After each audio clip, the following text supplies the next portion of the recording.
I hit the ground with host of The Fixer and Fox News contributor Marcus Lemonis to see how small businesses deal with policies and politics that aren't always the most business friendly.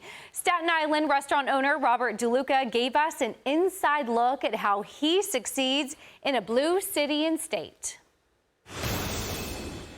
There's been a big administration change. It's gone blue to red to blue, back to red. It potentially could go blue again. How do business owners just, I think, navigate all of the different changes? I think they struggle. So when you're building out your business and you're moving forward with your business, you're thinking about what your last year's cash flow looked like.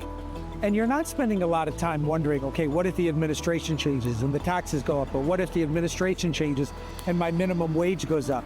But when those things happen, it creates a level of unpredictability. And at some point, particularly like with the last three, Trump, no Trump, Trump, you have this fear that when Trump's term is over, if blue does get back in the office, is all of a sudden going to be impossible for me to make money. This is America 250. And I think what I love about things that you've said in the past is this is a moment to pause and reflect on small business being the lifeblood of this country. How do small businesses get excited in moments like this and reflect on America's birth? I think small businesses are excited all the time because they're living in their own world and they're taking care of their own customers and they're dealing with their staff in a positive way. But in a year like this, where you're celebrating America and you're able to sit back and take stock on, you look down Main Street, some of these businesses have been here 30, 40, 50, 60 years. A big chunk of the 250, I think for myself and for most business owners, we think, God, what's the next year going to be like, the next decade?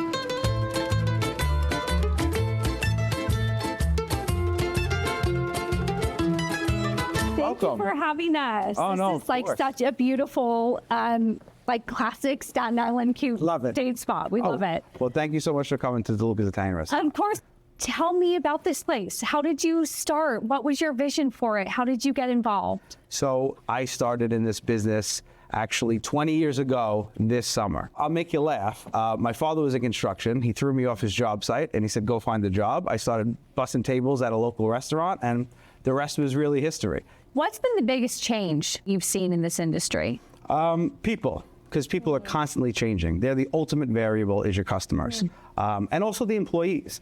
New York City and the guidelines that we have to follow and the rules and regulations that get changed every time there's an administration change makes it a little bit difficult to keep up.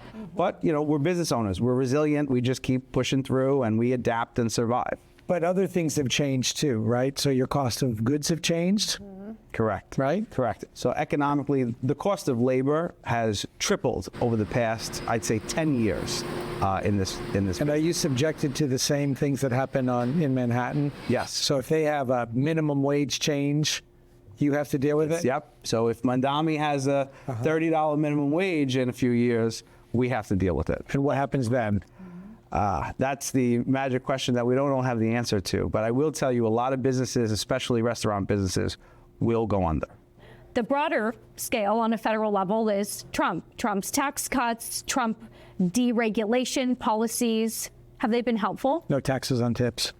That's the big one. I can say, less taxes is better for the American working person and for the American businessman. It is definitely better. And especially for people who work in this industry, no tax on tips, no tax on overtime is a very big thing that takes money and puts it back in the American consumer's pocket, which will make it more helpful for people to come out and dine and experience and have that extra revenue stream. I grew up as the daughter of a small business owner, and it seems so fun. You get to work for yourself. You get to own your own business. You get super proud. You get to welcome people into this incredible space that is yours, that you built this with your hands from the ground up.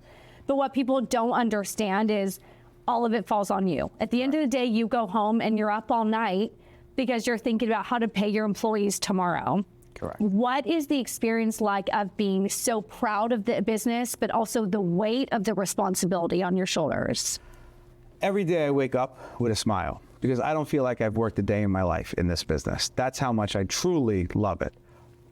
But it's a lot of work. It's a lot of hours. I have 2 small children who I want to spend as much time with as humanly possible and raise what I believe is the right way. And it's very hard with all the responsibilities. At the end of the day, the buck stops with me. First person to come in the morning, last person to leave at night, last person to get paid. Correct. Always. And sometimes Never. You don't. no paid. Correct.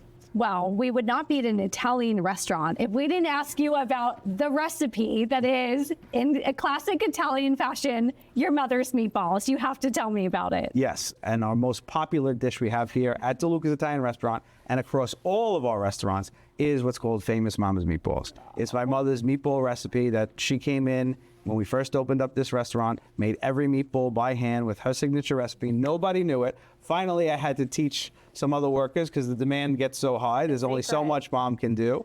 And Famous Mama's Meatballs, it was that first dish that really made us famous. Marcus is holding a fork and knife right now. So somebody get me meatballs out of the kitchen right away.